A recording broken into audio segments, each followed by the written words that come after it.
Millionaire sees homeless woman with 2 children and recognizes her. What he does next leaves everyone shocked. Before we begin the story, let us know in the comments where you're watching from. We love seeing how far these stories travel. Now enjoy this journey of love lost, found, and the fragile beginning of second chances. The city of Auburn Hills bustled as it always did near sunset, the golden hour painting warm streaks across glass windows and old red brick. Carter Blake stepped out of his town car, barely acknowledging the driver's polite nod.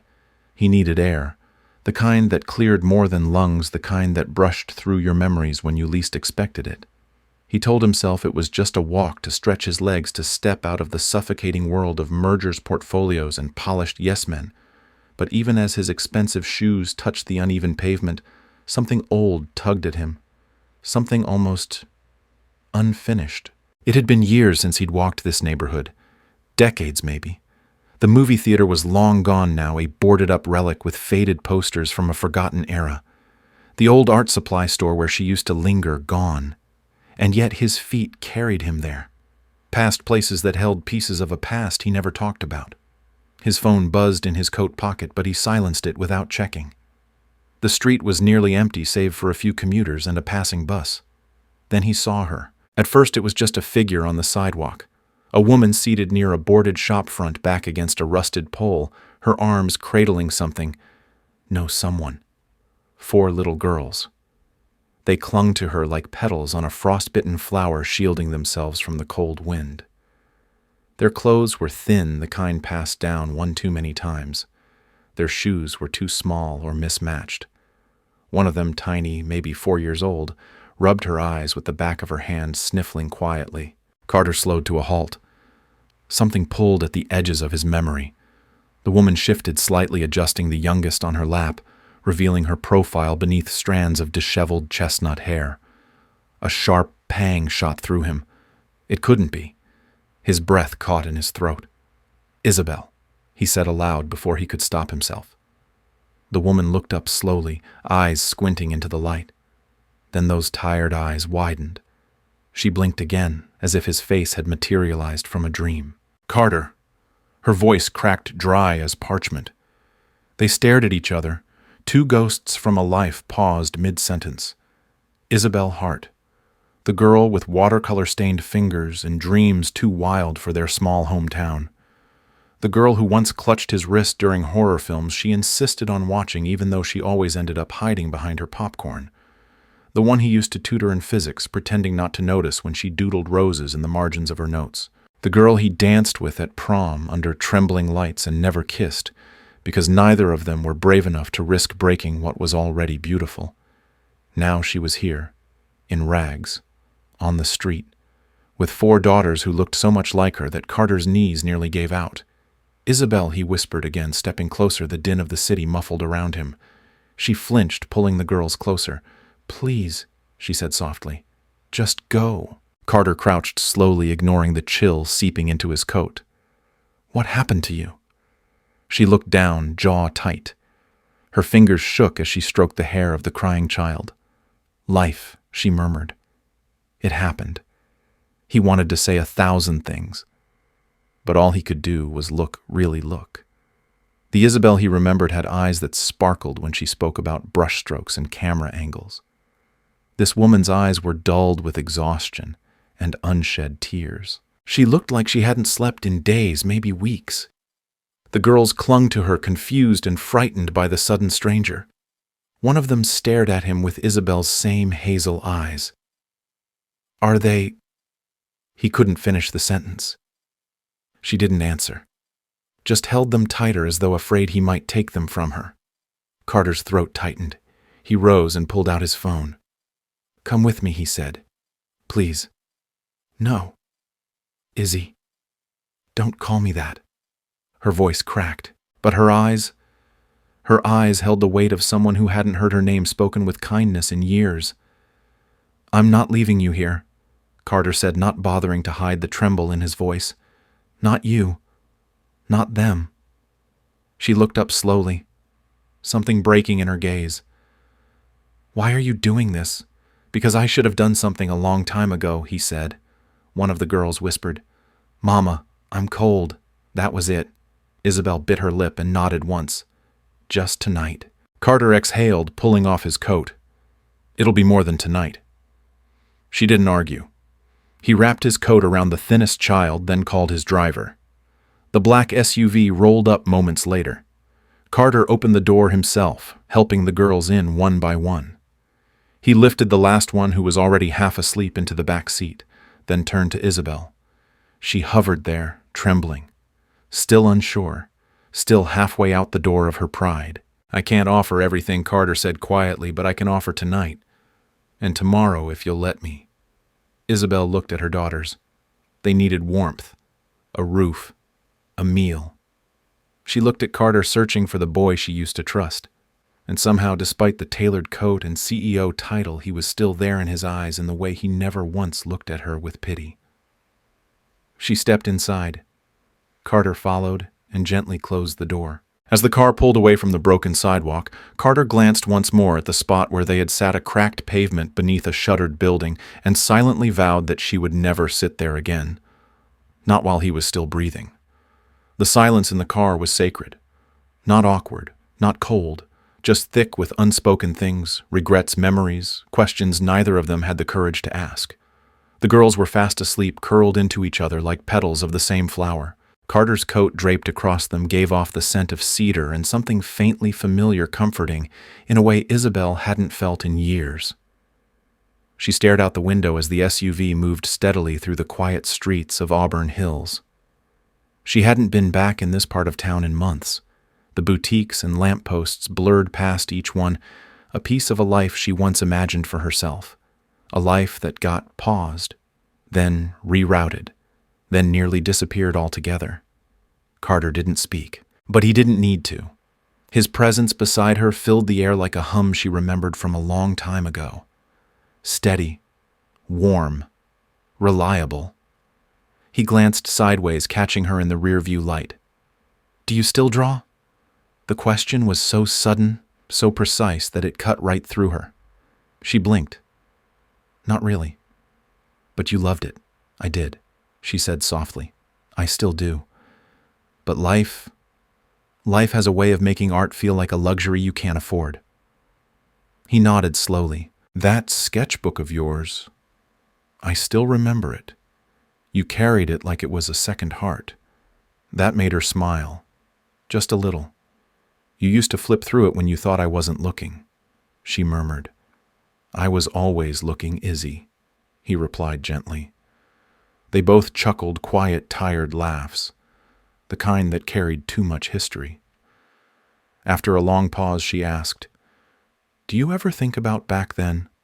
"All the time." She looked at him, truly, looked at him, and in that moment it was like peeling back time, like they were 17 again, sitting side by side on the school library bench, elbows touching hearts, trying not to race too loud. "I thought maybe—" She hesitated. "I thought you might say something that night." "Prom." She nodded. "Yeah. You held my hand all night, but you never said anything." "I was going to," he said quietly. "But I figured I wasn't what you were looking for." She turned away, eyes glistening. "You were everything I was looking for."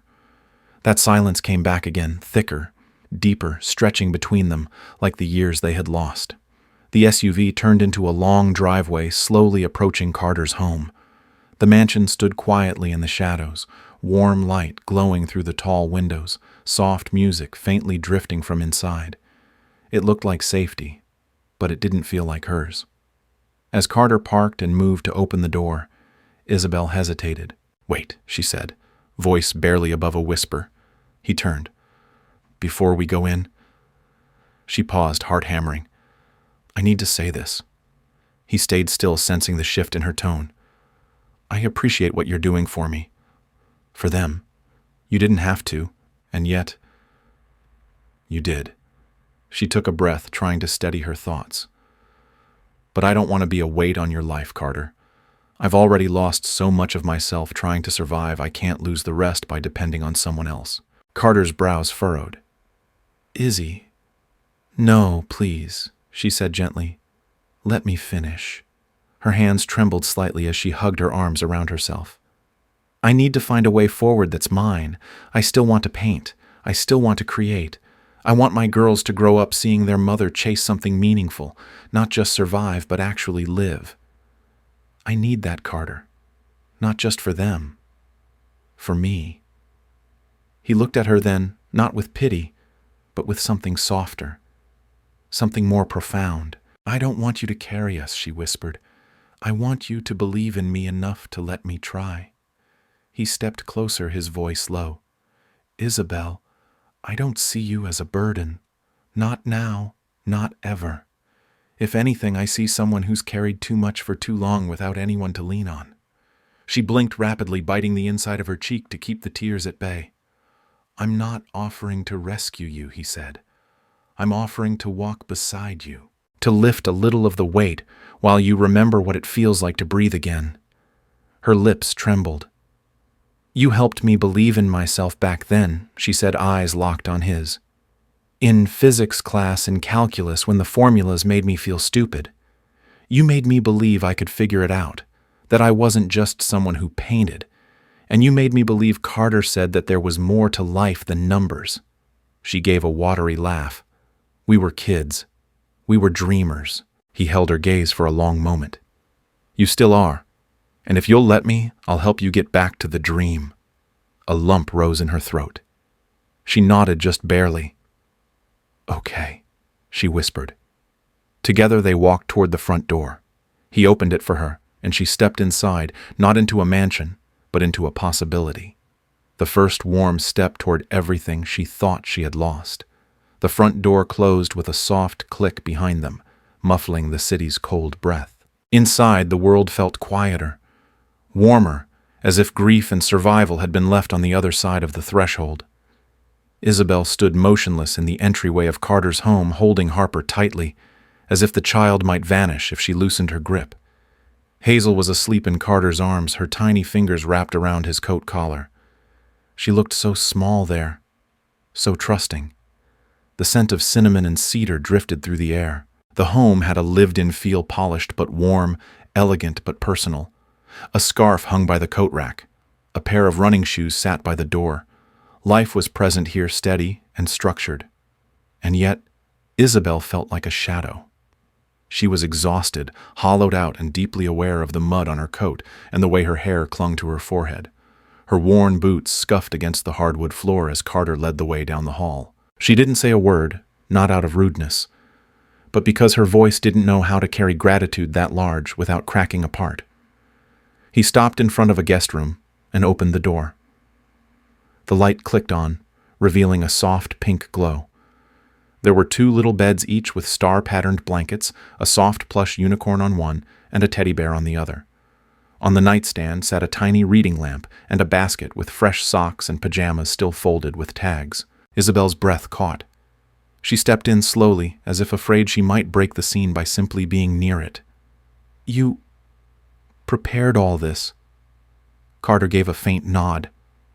I asked Mrs. Hale to put something together just in case. She's thoughtful and hopeful. Tears blurred her vision. She hated how easily they came now, always right there under the surface. But tonight, they came from something deeper than despair. They came from being seen. She carefully laid Harper onto the first bed while Carter tucked Hazel into the other. The girls curled toward one another instinctively, their small bodies gravitating together, finding peace in shared warmth, something they had never truly known. Isabel couldn't stop staring. The rhythm of their breathing, the quiet stretch of safety wrapped around them like a lullaby. Carter stood near the doorway, giving her space. They've never slept in real beds, she whispered. Not like this. Not with blankets they didn't have to share. Not without flinching at every noise. I know, he said quietly. But now they will. Her shoulders trembled. She turned away, brushing at her cheeks as she walked back into the hallway, unable to let the girls see her fall apart. Carter followed in silence. In the kitchen, he offered tea, and she accepted with a nod, unsure if her voice would betray her again. She wrapped her hands around the warm ceramic mug like it might anchor her to the floor. This is too much, she said, not looking up. This is all too much. It's not, Carter replied. It's the least you deserve. A beat of silence passed. Then she lifted her head. You don't understand, she said, her voice fraying at the edges. I don't want to be someone you pity. I don't want to be a problem you're trying to solve. I've fought so hard just to stay on my feet. I still have dreams. I still want to build something that's mine. I know, Carter said gently, and I respect you for it. I want to go back to school, she whispered. Even if I have to start with night classes or weekend workshops. I want to finish what I left behind.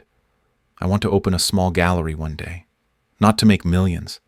I'm not looking for that, just enough to live, to create, to raise my girls surrounded by art and hope. I want them to see that their mother didn't give up. She was breathing heavily now, her emotions rushing out like floodwaters through a crack in the dam. But I can't do that if I'm dependent on someone else. I can't ask you to carry me. That's not fair.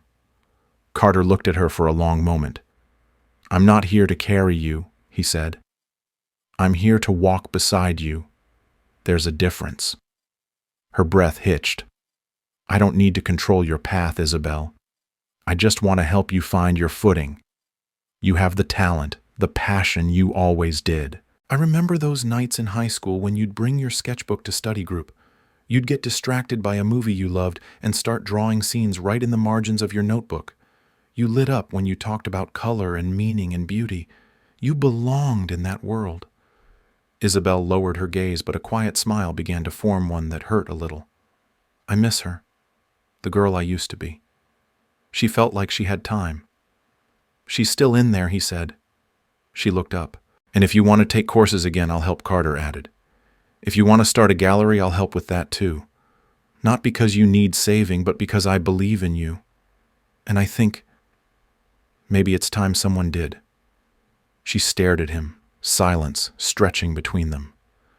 No man had ever said that to her, not even Jake.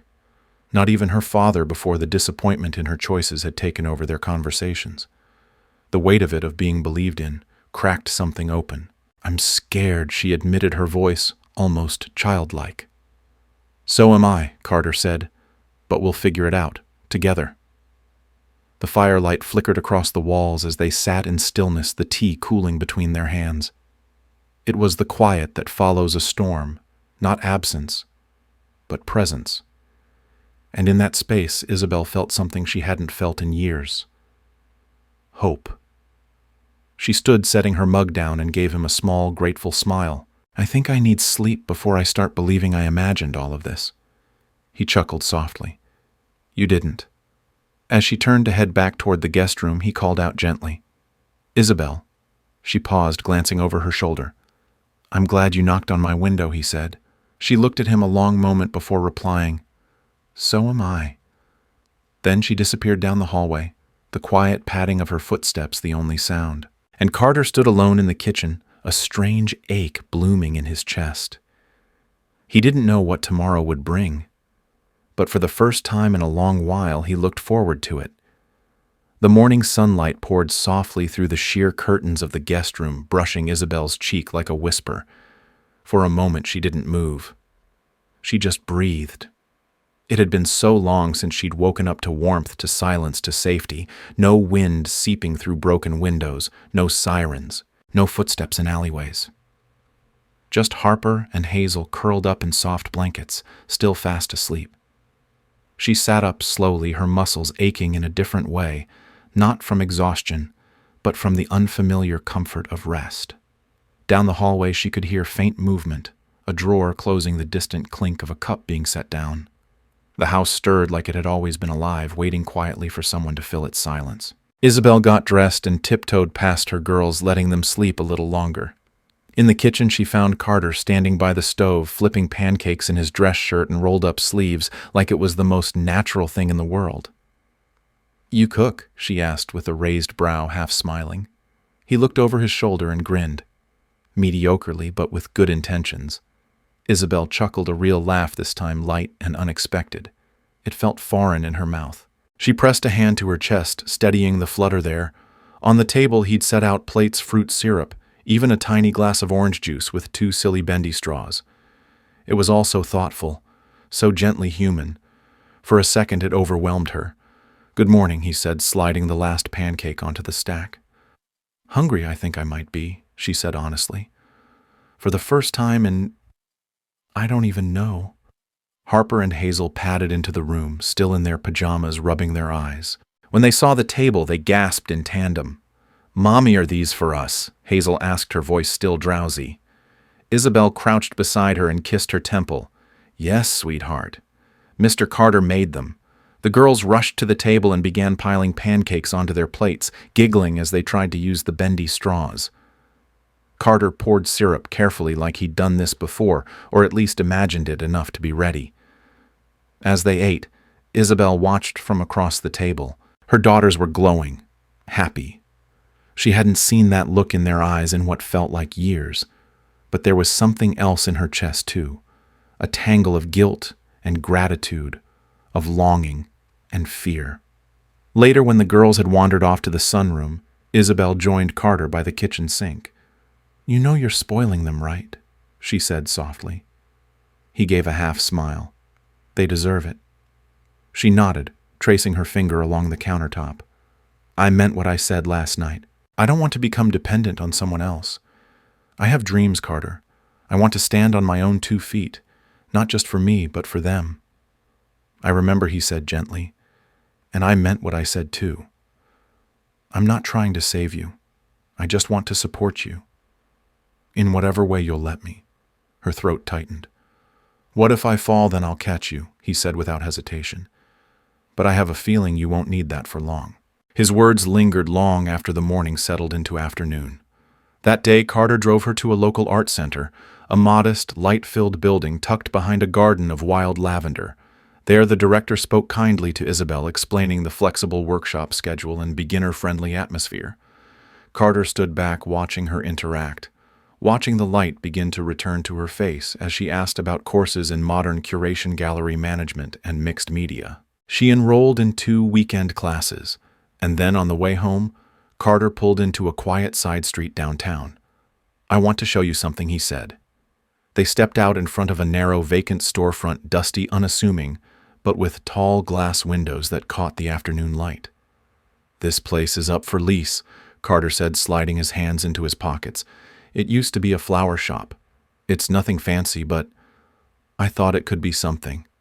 Isabel stared at it. "You're not suggesting I'm just saying it has good bones," he said. "Good light, a great location, and if one day you want to hang paintings in that window and open the door to people who need beauty, well, I'd be honored to help you do that." She turned to him, her eyes glassy. "I don't even know where to start." "We'll figure it out," he said, and so they did. Over the next few weeks, the days took on rhythm. Isabel attended classes, absorbing everything she could. At night, she sketched again, not just for therapy, but with purpose. Carter mentored her in branding, business planning, and online marketing. They chose a name for the gallery together. He showed her how to build a following on social media, how to find emerging artists, how to spot trends without losing soul. She worked tirelessly, but it never felt heavy. She was building something. She was creating again. And through it all, Carter was there. Present, but never controlling. Steady, but never pushing. One evening, after hanging the final lights in the little gallery space, Isabel stood in the middle of the room, paint still on her jeans, her chest heaving with quiet pride. "I can't believe this is real," she whispered.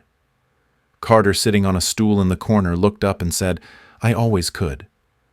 And though she didn't say it aloud, something in her heart answered, "So did I. I just needed someone to remind me." The sky over Maplewood was blushing pink when Carter parked his car in front of the little studio space he had found for Isabel.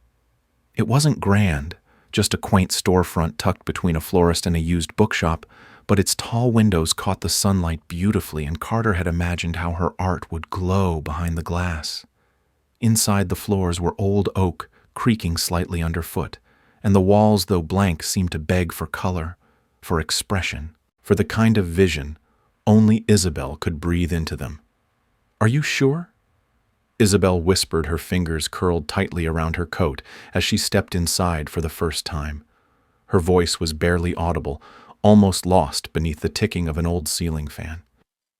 "This is too much, Carter." He turned to her, sensing the war in her heart. Isabel, it's not charity. It's belief. I believe in you. Her eyes shimmered as she looked around. For a moment, her hands fluttered in the air as if sketching something only she could see. But then her gaze dropped, her shoulders hunching beneath invisible weight. I don't want to be a burden to you, she confessed, the words trembling from her lips. You've already done more than anyone else ever has. You found me when I thought no one would even see me again. You helped me find safety, gave Harper a place to smile again. That's everything. But this, she gestured to the space, this is my dream, and I need to earn it. On my own. Carter stepped closer, but not to dismiss her words. Then consider this a collaboration. I'll help you get started, but this place, this dream, it'll be yours. You'll shape it, guide it, grow it. I'm just giving you the first canvas. The paint is all you. She let out a breath, shaky but full of feeling. I want to stand on my own feet, Carter. I need that. For my daughter. For me. I know, he said softly. And I will never take that away from you. For the first time in years, she felt seen, not as someone to pity, not as someone broken, but as a woman with talent, fire, and strength. She nodded slowly, tears shining in her lashes, and walked further into the studio, her footsteps echoing on the bare wood like the first strokes of a masterpiece. In the weeks that followed, the space transformed. Every morning, Isabel would drop Harper off at preschool, her little girl skipping happily through the doors with a backpack almost as big as her smile and head straight to the studio. Carter had helped her connect with a local nonprofit that supported emerging artists, and she began curating small exhibits featuring affordable works from young creators. She painted too at first, tentatively, as if relearning how to trust her own brushstrokes. Her hands shook the first time she opened a brand new set of oils. The colors were vibrant, full of life, and for a moment she simply sat, letting her fingers hover over the hues. She remembered a younger version of herself, carefree, barefoot in a dorm room, painting into the night, dreaming of someday. But this time she wasn't dreaming for just herself. She was dreaming for Harper too. Carter visited the studio often, not to interfere, but to support. Sometimes he brought coffee and quietly read at the back of the room. Other times he stood beside her as she hung pieces along the wall, offering a level and a steady hand. One afternoon she caught him staring at one of her pieces, a swirling blend of warm reds and melancholy blues. "What do you see?" she asked. Carter smiled, tilting his head. "I see strength, and pain, and something still waiting to bloom." She swallowed hard. "It's called becoming." He looked at her then, the way he always had in high school eyes, gentle, deep searching. "That's exactly what you're doing." Word spread about her studio. Locals started dropping by, students, parents, even other struggling artists. Isabel welcomed them all. She began giving weekend workshops to kids, letting them play with watercolor and clay, Harper often joining in with stained fingers, and a giggle that echoed through the room like music. The more she taught, the more she realized how much she loved seeing creativity spark in others. Her past didn't feel like a chain anymore. It was becoming the very fuel for her new life. And Carter. He remained a steady presence, not just a helper, not just a benefactor, but someone who had become a part of her days in quiet, irreplaceable ways. They didn't speak of love, not yet, but it bloomed in glances, in shared silences, in the way he waited to walk her home, even when she insisted he didn't need to. One evening, as they locked up the studio under a sky painted in twilight, Isabel turned to him. "Do you ever wonder how things might have been if we'd told each other back then?" she asked, voice low, vulnerable. Carter smiled wistfully. "All the time. But maybe we had to grow first. Maybe we weren't ready then." She nodded, then hesitated. And now he met her eyes, that familiar softness anchoring her like it always had. "Now, I think we're writing a new beginning. And I like where it's going." Isabel looked down at the keys to the studio in her palm, felt the warmth of Carter's presence beside her, and thought for the first time in years that the life she was building brick by brick, brushstroke by brushstroke, was finally hers. And this time she wasn't building it alone. The sun streamed through the windows of the small gallery space Isabel had just leased, a humble storefront, nestled between a vintage bookstore and a coffee shop on Main Street. Dust hung in the air, golden and soft in the morning light. The walls were bare, the floors scuffed from decades of forgotten footsteps, but to Isabel it was perfect. This was hers. Carter stood in the middle of the room, turning slowly in a circle, his hands in the pockets of his tailored gray coat. "It's got good bones," he said, offering her a quiet smile. Isabel smiled back, her eyes shining. "I know it's small, and maybe a little old. But it has character. It has soul," Carter corrected gently. That morning they'd met early after dropping Harper off at her new preschool. Isabel had clutched a rolled-up sketch of her vision for the gallery, her fingers ink-smudged and trembling. She'd hardly slept the night before. The idea of turning her dreams into something real terrified her, but it also lit something inside her that hadn't burned in years. Carter had listened patiently, then insisted on walking with her to the storefront she'd been eyeing for weeks. He hadn't said much during the short walk. He didn't need to. His silence wasn't cold, it was steady grounding, the kind of presence that made her feel safe. Now, as she walked barefoot across the space, pacing off where the first exhibit would go, she felt the rush of something powerful. Not fear, not really. It was hope. Hope laced with disbelief. "I keep thinking I'll wake up, and this will all be a dream," she admitted. Carter glanced at her. Why would it be? She looked down at her hands. "Because dreams like this aren't meant for people like me." He stepped closer. "Why not?" "Because I dropped out of college. Because I spent 4 years being told I ruined my life. Because for so long I've been told I should settle. That it's too late to go back. That I should just find a job, any job, and be grateful." Her voice cracked, but she didn't stop. "I never stopped wanting this, Carter. I never stopped loving art. But every time I picked up a brush, I felt selfish. Like I didn't have the right to want something beautiful when I couldn't even afford to buy Harper a proper jacket for winter." Carter reached for her hand. "You're not selfish, Isabel. You're brave. I'm terrified." He nodded. "That's what bravery looks like." They stood in silence for a while. She let herself breathe him in, not just his scent, but the weight of his presence. She was starting to realize that Carter didn't come in like a storm. He didn't overwhelm or fix everything with grand gestures. He simply stood beside her, held space for her, and in a world that had taken so much that meant everything. "I want to do this on my own," she said finally. "Not because I don't need help, but because I need to know I can stand on my own 2 feet again." "I understand," he said. "I'm so grateful for what you've done for Harper for me. But I don't want to be just someone you rescued. I want to earn this. Build it." Carter's eyes softened. "Isabel, I don't see you as someone I rescued. I see you as someone I believe in. And belief doesn't come with conditions." She blinked, quickly overwhelmed. "I'll support you however you need me to. Whether that means stepping back or walking beside you every step of the way. Just say the word." "I want you beside me," she whispered. "But I want to lead this part. You've got it." Her voice quivered with quiet determination. "I'm going to start small. Local artists, maybe student work from the community college. I want this gallery to be a place where unknown talent can shine. A place where someone walks in and sees something they didn't expect to feel." Carter's eyes glinted with admiration. "That sounds like something the world needs." That afternoon they painted the first coat on the gallery walls together, off-white, clean, fresh. Isabel splashed more paint on herself than the wall, and Carter teased her, gently dabbing her nose with a paintbrush. She laughed an unguarded musical laugh that filled the empty room and made Carter's heart ache in the best way. As the sun dipped low in the sky, Isabel stood back, her hands on her hips, cheeks flushed from the effort. "It's happening," she said softly. "It's really happening." "You're doing it," Carter replied. Later, as they sat on the gallery floor sipping coffee and catching their breath, Isabel glanced at him. "You know, I never thought I'd get back here. Not just to this town, but to this version of me. The one who believed in art, in dreams. I thought she was gone. She was just waiting," Carter said.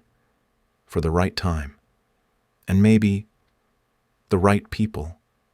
She reached for his hand. "Thank you." "You don't have to thank me. I do. Because you believed in me when I forgot how to believe in myself." He looked at her for a long moment, then squeezed her hand gently. "You believed in me once too, back in high school. You just didn't know it." She smiled, eyes soft. "I think maybe we both knew. We just weren't ready." Now she thought maybe they were. In the weeks that followed, the little gallery on Main Street slowly transformed into something more than a business. It became a living, breathing extension of Isabel's heart. Carter often stopped by on his lunch breaks, still in his crisp shirts and polished shoes, looking slightly out of place among canvases and easels, but he never seemed to mind. He'd bring her coffee or a sandwich she'd forget to eat otherwise, and they'd sit near the front window while sunlight poured in like quiet affirmation. Isabel had named the gallery Second Light. It came to her late one night after hours of wrestling with what this new chapter meant. It wasn't about restarting from nothing. It was about picking up the pieces of a life once dimmed and letting it glow again. "I like it," Carter had said, running his fingers over the freshly printed sign. "It sounds like hope." He helped with everything he could without overstepping, organizing furniture deliveries, setting up a business page online, showing her how to manage basic ad campaigns and post consistently on social media. It was new to her, this digital world, but Carter was patient. He never made her feel small for not knowing. He simply stood beside her, offering tools without taking control. "You don't just need eyes on your gallery," he said one evening, pointing at her phone. "You need a story. Tell people who you are, why you're doing this. That's what they'll connect to." Isabel looked uncertain. But why would anyone care? Carter turned to face her, his expression gentle. "Because your story matters. People buy from people. Let them see the woman who came back from heartbreak, who refused to stay down, who built beauty out of ashes. That's more powerful than any algorithm." She'd posted that night a photo of her painting hands over a blank canvas captioned with a few trembling words about starting over. Within a few days, locals started stopping by. A retired school teacher, a college student majoring in illustration, a mother looking for something unique for her daughter's birthday. The walls of the gallery began to fill not just with her own work, but with art from young creatives Isabel had discovered through open calls and community events. She curated each show with tenderness, as if each piece deserved a moment in the sun. And through it all, Carter was there, not constantly, but consistently, enough to remind her she wasn't alone. Sometimes late at night, after Harper had gone to bed, Isabel would sit on her small porch with a cup of tea and scroll through photos from the day Harper, laughing with paint on her cheeks, a new painting being hung in the gallery, Carter adjusting a spotlight or helping clean up. She began to realize how many moments he quietly occupied in her life, not as a shadow, but as warmth. And slowly, something inside her began to shift. It wasn't just about gratitude anymore. It wasn't even about rekindling the sweetness of their youth. It was about the man he had become, the man who had turned his success into something that could lift others instead of just himself. One evening, as they locked up the gallery together, Carter lingered outside. "Want to walk for a bit?" he asked. The sky was painted in soft pinks and golds, and the town had the hush of a quiet Sunday evening. They walked side by side, Harper's little backpack bouncing gently from Isabel's shoulder. She had fallen asleep earlier at the gallery, curled up with a blanket and a book while the adults worked. They didn't speak at first. The silence between them had become comfortable, like an old song you didn't need to sing aloud to hear. "I saw an old yearbook today," Carter said, finally glancing at her. "It had our prom picture." Isabel laughed softly. "God, I was so nervous that night." "So was I," he admitted. "You wore that blue dress, the one with the tiny sparkles on the sleeves. You remember that?" He nodded. "I remember thinking you looked like a star, but I didn't say anything. I didn't think I had the right." Her smile faded into something softer. "I felt the same. I used to write your name in the corners of my sketchbook, but I never told you. I was scared I wasn't enough." They stopped walking. Isabel turned to him, her voice barely above a whisper. "Isn't it strange? We were both waiting for the other to say something." Carter reached for her hand. Maybe the timing wasn't right then, but maybe it is now. She looked down at their hands, his warm, steady, hers trembling slightly. "I don't want to mess this up," she said. "You won't. I'm still figuring myself out, Carter. Still rebuilding. I don't want to be someone's responsibility. I want to be someone's equal. You already are." Her breath caught. For so long she'd felt like Fragment's mother-survivor dreamer. But with Carter, she didn't feel split apart. She felt whole. Under the fading light, their foreheads touched, not quite a kiss, but something almost more intimate. "I'm not asking for promises," he said quietly. "Just moments. One at a time. With you." Isabel nodded, her heart steady for the first time in years. Moments. She could do that, especially with him. The first sign of trouble came with a knock. It was a Saturday afternoon and the gallery was quietly buzzing. Isabel was helping Harper frame one of her crayon drawings for the children's art wall when the door creaked open. The usual warmth of the space, its soft music, the aroma of fresh coffee from the corner station seemed to freeze. A man stood there, tall, slightly unkempt, with eyes that once held charm but now flickered with something hollow. Isabel's breath caught before she could even process his name. "Michael," she whispered. Carter looked up from where he'd been adjusting the spotlight. His face hardened instantly. Michael Hayes, the boy who had swept Isabel off her feet in college. The one who had left her the moment she needed him most. The man who had vanished without a trace the moment she said, "I'm pregnant." He stepped inside cautiously, his eyes moving around the gallery, pausing on the framed painting of a mother and daughter under a street lamp, Isabel's own work. Then he looked at Harper. Her light brown curls, her warm eyes. His gaze lingered too long. "Isabel," he said as if testing her name. "I heard you were back in town." Carter crossed the room in 3 strides, instinctively moving in front of Harper. Isabel stood frozen behind the counter. "What do you want?" she asked, her voice steadier than she felt. Michael gave a shrug, attempting charm. "I just wanted to see you. See her." Carter's voice was cold. "You're not welcome here." "I'm not here to start trouble," Michael said, quickly raising his hands. "I've changed. I've been through a lot, too. I wanted to know if Harper is mine." The question hung in the air like a thunderclap. Harper, still young enough to not understand, returned to coloring in the corner, but Isabel's heart beat wildly in her chest. "You gave up that right the day you walked away," she said. Michael flinched. "I know I messed up, but I was scared. I was 20. I didn't know what to do. My parents cut me off when I told them you were pregnant. I lost my scholarship. I was drowning. You disappeared," she said, her voice rising. "No call, no message. You let me go through everything alone. I dropped out. I came home ashamed. I worked in coffee shops, cleaned people's houses while carrying your child, and you just vanished." Carter stepped closer to her now, not in front of her but beside her. "I'm not here to fight," Michael muttered, "but I want to be part of her life." "You don't even know her," Isabel said bitterly. "You know nothing about what she loves, about her night terrors, her giggles, her favorite bedtime stories. You weren't there for her first step, her first words, her first fever. You're a stranger." Michael took a breath, preparing to argue, but Carter's voice cut through the room like a blade. "You had years to be a father, Michael. You forfeited that role." Isabel's hands trembled as she leaned on the counter. Her voice cracked. "I don't hate you, but I won't let you confuse her life now.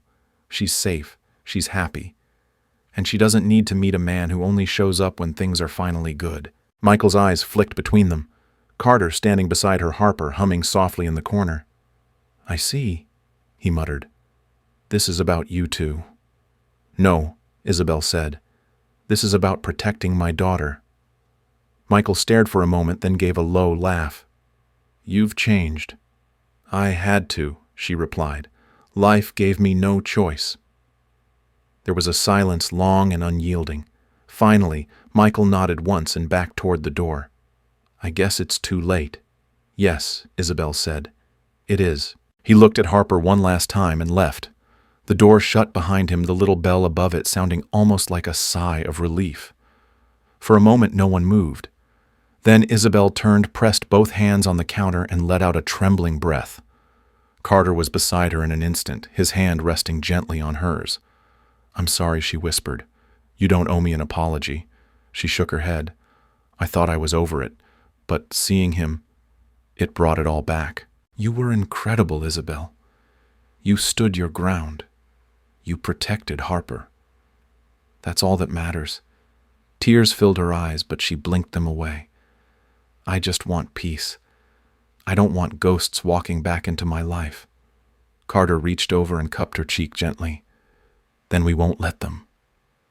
She looked at him, really looked at him. The man who had shown up not to save her but to stand beside her as she saved herself. The man who had always seen her since they were kids, since the nights of shared movie marathons and studying under dim lamps. "I don't know what I would have done if you weren't here," she whispered. He smiled softly. "You would have done exactly what you just did." Outside, the wind stirred the leaves. Inside, Harper finished her drawing and held it up. "Mommy, look, it's us." Isabel walked to her daughter, pulled her close, and kissed her forehead. "Yes, sweetheart. That's exactly who we are. And no one, not even a shadow from the past, was going to change that." A week had passed since Michael's unexpected visit, but the emotional ripples still stirred softly beneath the surface. Isabel didn't bring it up again, not because she hadn't thought about it, but because she had already made peace with her decision. Harper hadn't asked any questions either. She was too young to understand, and Isabel prayed that one day when the time came, she would know how to tell her everything with grace. The gallery had returned to its usual rhythm. More visitors arrived each day. There were now framed works from 5 different young artists hanging in the front display, and Isabel's own paintings were selling steadily. Carter, ever the quiet force behind it all, helped with strategy, logistics, and the occasional late-night marketing brainstorm. But something had shifted between them since that day. Carter had always been present, generous, respectful, and thoughtful, but now his presence carried a new kind of depth. He stayed longer. His glances lingered.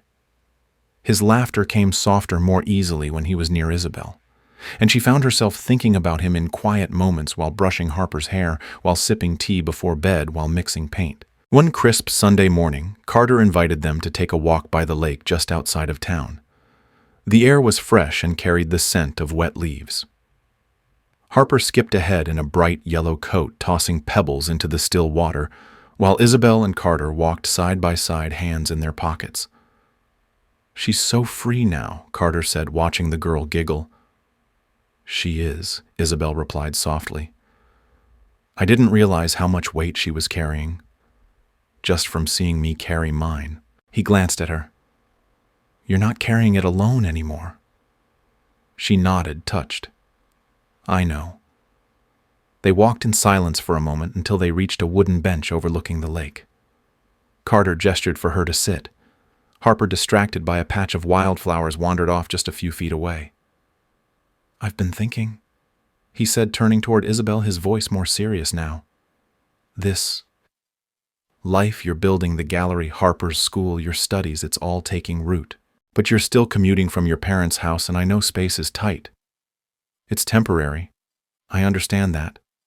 But I want to offer you something better." She tensed, her heart already beginning to race. "Carter, hear me out," he said gently. "I bought a place downtown. It's a duplex, 2 units side by side. I plan to renovate one for myself, but the other, I want you and Harper to move in." Isabel blinked. "Wait, are you saying I'm offering it to you? Rent-free for the first year. You can turn the front room into a studio, a space that's truly yours. A place where Harper has her own room, and you don't have to tiptoe around your parents' schedules or feel like you're in the way." She looked at him, stunned. "That's incredibly generous, Carter. But I can't accept that. I don't want to be dependent on you. I'm finally standing on my own again." He nodded, already expecting that answer. "I understand. But this isn't about dependence. It's about opportunity. Think of it like an investor believing in your vision, because I do. I see what you're building, and I want to help make it easier." She shook her head slowly, unsure. It's not just that. If I accept, people might talk. I've heard the whispers already about how you're helping me too much. They don't understand. Let them talk, he said without hesitation. Let them say whatever they want. The only thing that matters to me is what makes you and Harper feel safe, supported, and at peace. Tears welled in her eyes. You have no idea how much I've wanted that. Peace, she said. All these years I've been running on survival mode. I've never even thought of a place as home. Not really. It was always temporary. Always one step away from falling apart. Carter reached for her hand. Then, let's give that word a new meaning, he said. Home. Not just walls and keys, but a place filled with light laughter, your daughter's drawings on the fridge, the scent of your paint on the walls. Isabel looked down, her fingers tightening around his. I'm scared, she confessed. Scared of getting used to something good again, of it being ripped away. I won't rip it away, he said quietly. I'm not going anywhere. She took a deep breath, trying to steady the storm of emotions inside her. Her pride, her gratitude, her longing to be independent, her deep wish to belong, all of them clashed in her heart. I'll think about it, she whispered. He nodded. That's all I ask. They sat in silence for a few moments, watching Harper twirl through the tall grass like a sunbeam. The girl stopped, suddenly plucked a wild daisy and ran back toward them. For you, Mommy, she said brightly, holding up the flower. And one for Mr. Carter, too. Isabel smiled, wiping a tear from her cheek. Thank you, sweetheart. Carter accepted the flower with a grateful nod. It's beautiful. Harper looked up at them both, then nestled herself between them on the bench, humming a tune only she seemed to know. For the first time in years, Isabel didn't feel like she was standing on the edge of a cliff. She felt steady, and maybe she was ready to take that next step forward toward something permanent, toward something called home. It started with a box of old paintbrushes. Isabel had been sorting through supplies one evening, in the corner of the gallery, Harper quietly drawing nearby. The brushes were worn, frayed at the ends, stained with forgotten color, but they held memories. College memories. Dreams she'd buried under the weight of survival. Now, sitting in the soft golden light of her gallery, Isabel turned one over in her hand and smiled. For the first time in years, it didn't hurt to remember. Business was growing steadily. A small feature in the local paper had brought in more foot traffic, and Carter's marketing guidance, particularly his idea of telling stories behind each painting on their social media, was catching on. More people stopped by, more pieces were sold, and more importantly, people were beginning to recognize her not just as the owner of a gallery, but as an artist again. Isabel had never been one to crave attention, but now when someone asked her, "Are you the one who painted this?" she didn't shrink. She stood tall, nodded, and smiled with a quiet kind of pride. Late one evening after closing, Carter arrived with takeout in hand and a grin on his face. "I hope you haven't eaten yet," he said, lifting the bag. "I haven't," Isabel laughed. "But you're going to make me think you're my full-time dinner provider if you keep this up." "Maybe I like the job," he replied casually. They ate at the gallery table, surrounded by art soft jazz playing from Isabel's phone. Harper was with Isabel's parents that night, which gave them a rare moment of uninterrupted quiet. The kind that lingers. After dinner, Isabel walked Carter through the latest submissions from young artists she was considering for a new showcase. As she flipped through sketches and prints, he watched her, not just her hands, but her eyes. The way they lit up when she talked about brushstroke textures or color harmony. She came alive in those moments, and he could have listened for hours. "You know," he said softly, "you've created something extraordinary here." She looked up, surprised by the tone in his voice. "It's still small, just getting started." "Doesn't matter," he said, stepping closer. "You've turned nothing into something beautiful. You built this with heart, with vision, and people feel that when they walk in." Isabel lowered her gaze. Compliments still made her shy. "It's not just me. I've had help." He paused. "Yes, but the soul of it, it's yours." There was silence again, but this time it was charged, gentle, honest. Isabel took a breath. "I used to think this dream was over. That maybe being a mother meant I'd never get the chance to return to this world, that I had to give it all up to survive. "You don't have to give up anything anymore," Carter said, voice steady. "You can be everything you are. An artist, a business owner, a mother, a woman with fire in her heart." She looked up at him, her eyes glassy. "Carter," he stepped forward. "You said you didn't want to be a weight in someone's life. But Isabel, you've been my light." Her breath caught. "I used to think I needed to build something big to feel like I mattered," he continued.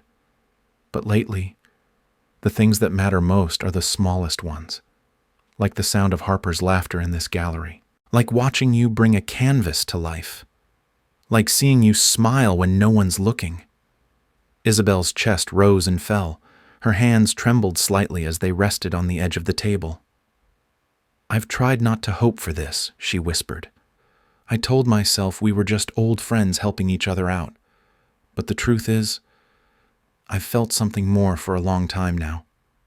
He reached for her hand. "So have I."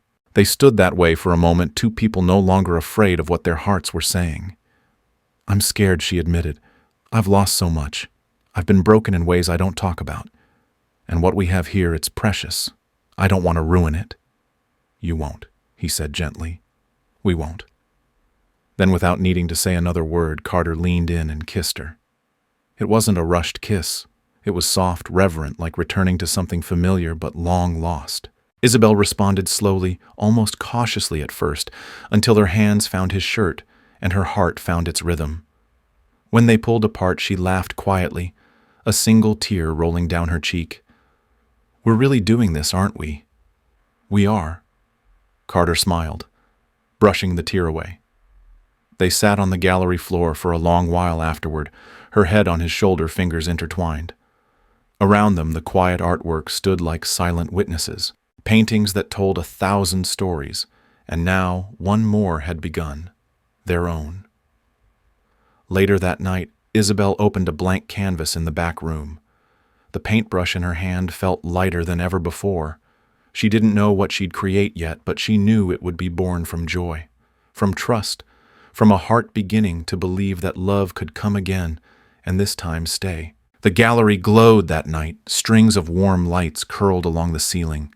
Beams, soft jazz, floated through the air, and the scent of fresh flowers lingered in every corner. It was the opening night of Isabel's first official group showcase, New Voices in Color. Dozens of guests from around town, fellow artists and curious collectors, mingled through the modest space, admiring canvases filled with vibrancy and bold imagination. Isabel stood near the entrance, dressed in a simple, deep blue dress that matched the shimmer in her eyes. Her hair was tucked back, but a few loose strands framed her face as she greeted each guest with quiet confidence. The gallery had come alive not just as a space for art, but as a space for dreams. Carter arrived just after 7 p.m., carrying a bouquet of wildflowers in one hand and a smile that stopped Isabel in her tracks. "For the artist who believed in beauty again," he said, handing her the flowers. She laughed softly. "You didn't have to." "I wanted to," he said, leaning closer. "You look radiant tonight." Isabel's cheeks warmed. "You always say that, because it's always true." As the evening unfolded, the room buzzed with quiet awe. Harper, dressed in a tiny sundress, sat at a small art table in the corner, sketching a smiling sun, while older guests passed by her, complimenting her creativity. Isabel's parents were there too, quietly proud, especially when they saw their daughter moving through the space like she belonged. Halfway through the night, a local journalist asked to interview Isabel for a piece in the city's art magazine. She nervously agreed. As the camera flash blinked and the questions came, she found herself speaking not just about brush techniques or artist selections, but about resilience. "This gallery is more than a dream," she said. "It's a second chance. Not just for me, but for every artist who was ever told they weren't enough. Tonight is about believing again, believing in beauty and in ourselves." Carter stood behind the small crowd, watching her with quiet admiration. His heart swelled not from pride, but something more sacred. Love had taken root in him long before this night, but now, seeing her light up the room, he understood just how deep it had grown. Later that evening, as the crowd thinned and laughter settled into soft conversation, Carter took Isabel by the hand. "Come with me," he said, "to where you'll see." He led her up a narrow staircase to the rooftop garden, an old space they had restored together months ago but hadn't used since. The city lights glimmered in the distance, and above them the stars blinked gently in the velvet sky. A soft blanket was already laid out. A small cooler held sparkling water and chocolates. "Did you plan this?" she asked, amused. "Maybe," he said with a grin. They sat side by side, gazing up at the stars. The rooftop was quiet except for the rustling leaves and distant city hum. "I used to imagine nights like this," Isabel said quietly, "back when everything felt impossible." Carter turned to her. "And now it still feels impossible," she said, eyes glistening, but in the best way. He reached into his pocket and pulled out a tiny wrapped box, not a ring, something smaller. She opened it slowly, and inside was a delicate silver pendant shaped like a paintbrush, with a tiny sapphire embedded in the tip. "I had it made for you," he said, "to remind you that your art has always been your strength." Isabel's breath caught. "Carter, I know we haven't talked about where this is going," he said, voice low, "but I need you to know I'm here, with you, for you. And if someday you want more, whatever that means, I'll be ready." She looked at him, eyes shining, hands trembling slightly as she reached for his. "I do want more," she whispered, "but I'm still figuring out what that means for me, for Harper, for everything I gave up." "I know," he said, brushing a strand of hair behind her ear. "And I'm not asking for promises, just that you don't walk this path alone anymore." Isabel leaned in, resting her head against his shoulder. "I think I'm ready to hope again." They sat in silence, letting the wind carry the moment. Above them, stars scattered like scattered paint on a dark canvas, messy, imperfect, beautiful, just like the life they were beginning to build together. The week after the gallery opening was a blur of joy. Isabel had sold 4 paintings, welcomed 3 new artists for future collaborations, and even received an invitation to speak at a local university about her journey back into the world of art. Life, for the first time in years, felt like it was moving forward, not out of survival, but from purpose. Each morning began with Harper's laughter echoing through the small house, the smell of cinnamon toast drifting from the kitchen, and Carter's voice humming low as he helped pack school lunches. They were building a rhythm, a quiet symphony of love, trust, and healing. But one afternoon that harmony was disrupted by a single knock. Isabel was sorting through frames in the back room of the gallery when the doorbell rang. She glanced at the time. Carter was still at work. Harper would be with Mrs. Alvarez, their elderly neighbor, for another hour. She opened the gallery door and froze. Standing there was a man, disheveled, eyes hollow, a duffel bag slung over one shoulder. His shirt was rumpled and a faint scar ran across his jaw. But despite the time that had passed, she knew exactly who he was. "Jason," she whispered. The name tasted like rust, like the metallic sting of old wounds she thought had finally stopped bleeding. He gave a crooked smile. "Hey, Izzy." She bristled at the nickname. No one called her that anymore. Not since him. What are you doing here? I heard you opened a gallery," he said, eyes scanning the room behind her. "Figured I'd stop by, see how you're doing." Her hands gripped the door frame, knuckles white. "How I'm doing? After you disappeared. After I raised our daughter alone. You think you can just show up like nothing happened?" Jason looked down, shuffling his feet. "I made mistakes, Isabel. I panicked. I wasn't ready back then." She stepped outside, pulling the door shut behind her, heart pounding. "You think I was ready? You think it was easy for me? I lost everything, Jason. My degree. My future. I moved back in with my parents and scraped my way back to a life. You didn't even try." "I know," he said quietly. "I know I messed up. But I'm here now. I want to be part of Harper's life." The world spun. Isabel crossed her arms a shield. "You don't even know her. You never asked. You never wrote."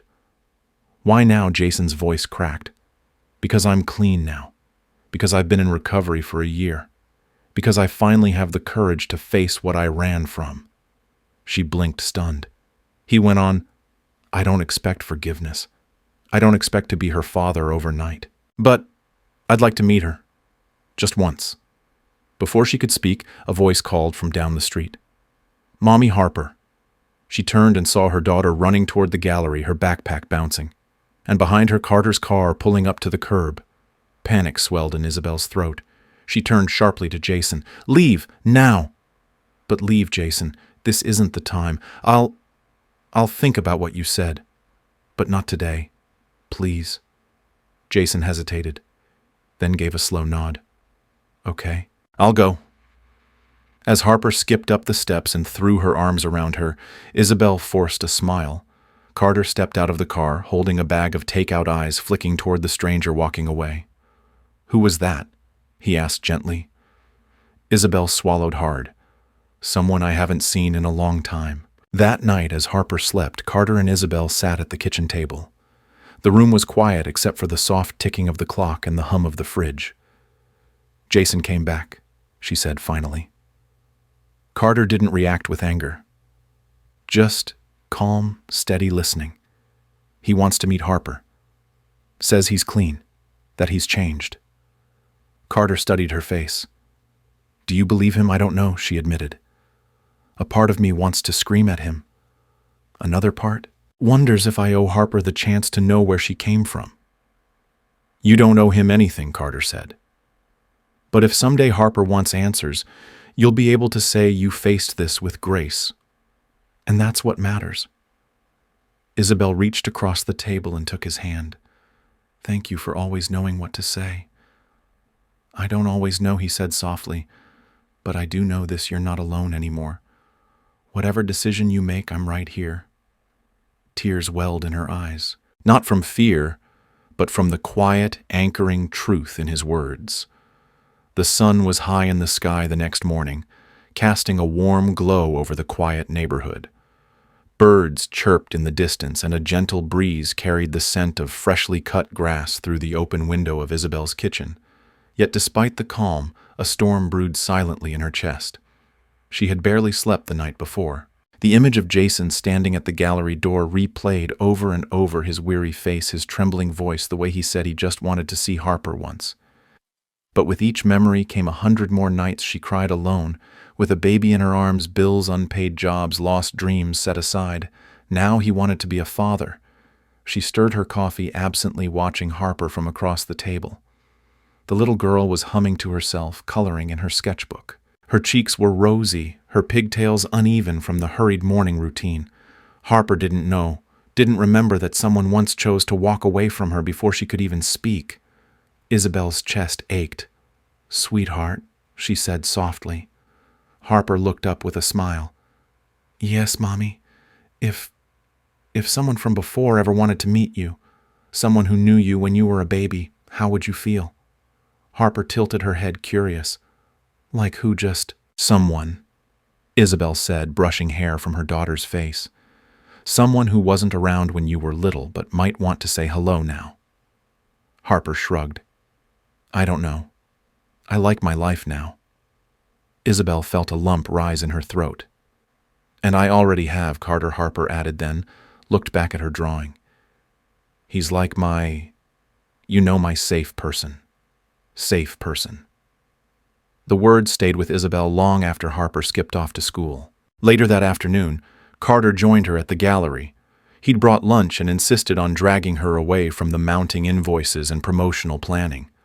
They sat under the canvas shade at a small table out back, a soft jazz playlist humming from a Bluetooth speaker beside them. He still hasn't reached out again, Isabel said between bites of sandwich, but I can't shake the feeling that he will. Carter nodded slowly. He probably will. I hate that he has the power to make me feel like this, she said, her voice tight. After all this time, after I built everything again from nothing. You didn't build it alone, Carter said gently. And he doesn't get to take credit for any of it. You rebuilt yourself without him. That matters. She looked away, wiping a tear that surprised her. I want to tell Harper, she whispered. Maybe not everything, but enough that she hears it from me. I don't want her blindsided. Carter reached for her hand. Then tell her. You'll know the right words. That evening, Harper was curled on the couch in her pajamas watching a nature documentary. Isabel sat beside her, unsure how to begin. Can I talk to you about something important?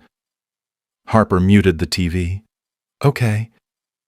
Isabel took a deep breath. There was someone in my life a long time ago. Someone I cared about, and we had you together. But he got scared and left before you were born. Harper blinked quiet. He wasn't there when you were born, or when you learned to walk, or when you started school. He missed a lot of things. But now he wants to meet you. Harper leaned into her mother. Do you want me to meet him? Isabel swallowed.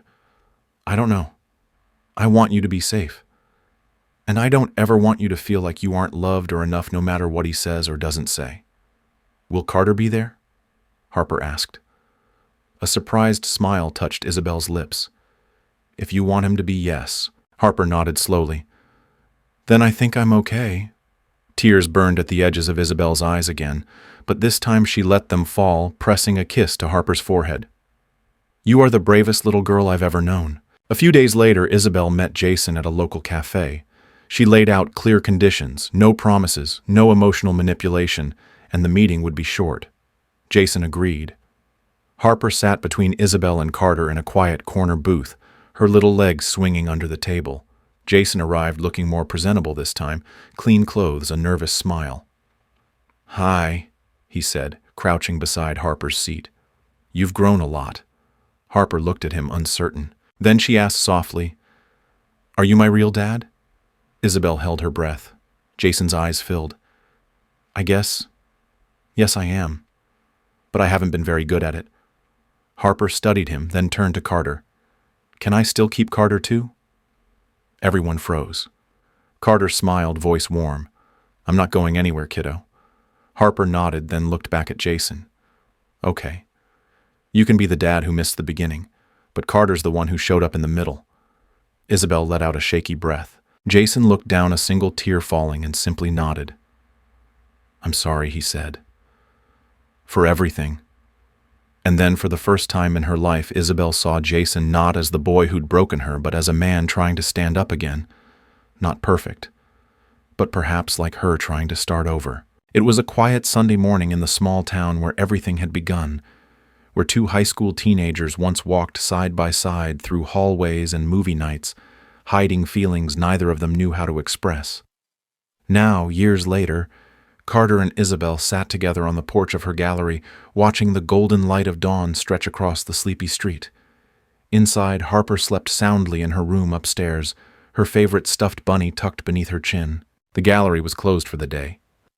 There were no deadlines, no meetings, no pressing calls, just time. I used to think starting over meant erasing everything that came before, Isabel said, her voice soft. But maybe it means holding it, learning from it, and choosing something better this time.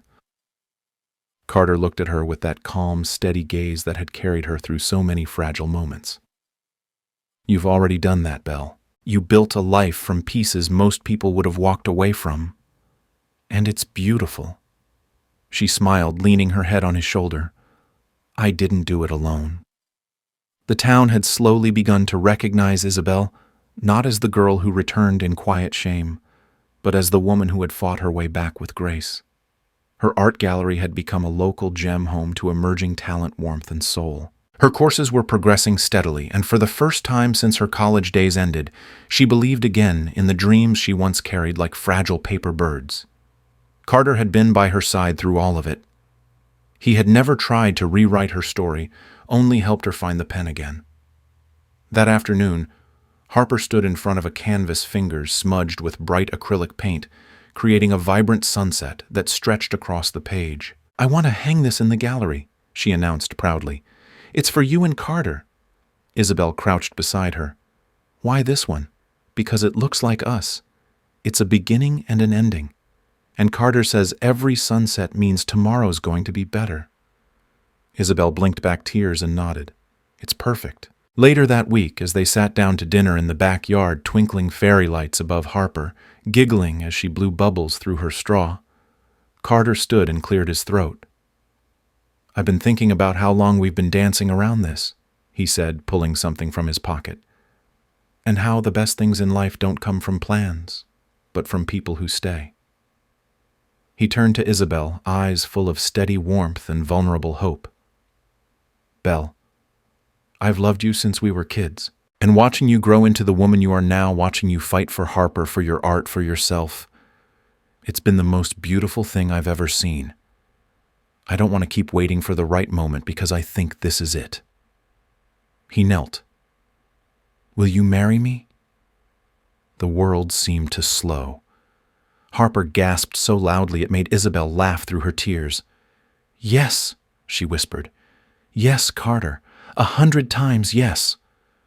Harper jumped up and ran to them, hugging both. Does this mean we're all getting married? Isabel laughed, pulling her daughter in. Yes, baby. We're becoming a real family.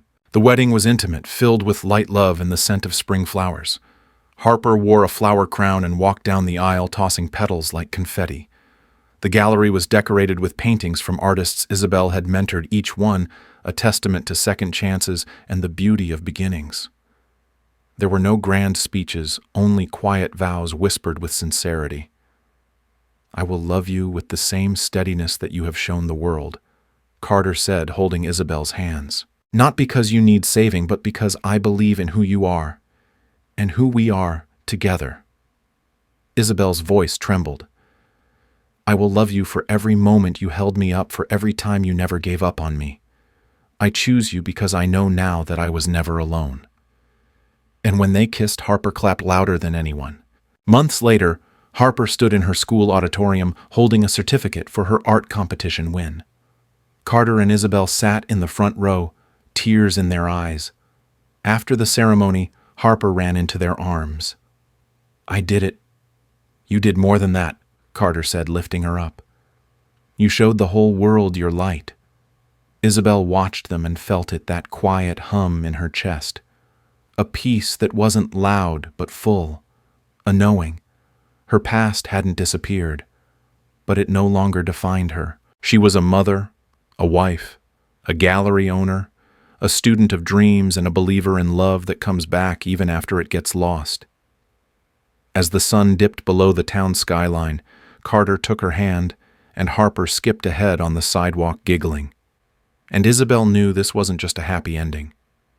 It was the beginning of something even better. What a journey of rediscovered love, quiet resilience, and the healing power of second chances. If this story touched your heart, leave us a comment and tell us where you're watching from. We love seeing how far these stories travel. What was your favorite moment in Carter, Isabel, and Harper's journey?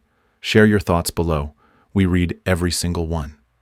And if you enjoy emotional stories filled with hope, transformation, and love that finds its way home, don't forget to like, subscribe, and turn on the notification bell so you never miss a new upload. Your next heartwarming story is just a click away. Check out the one waiting for you on the end screen now. And we'll see you in the next story.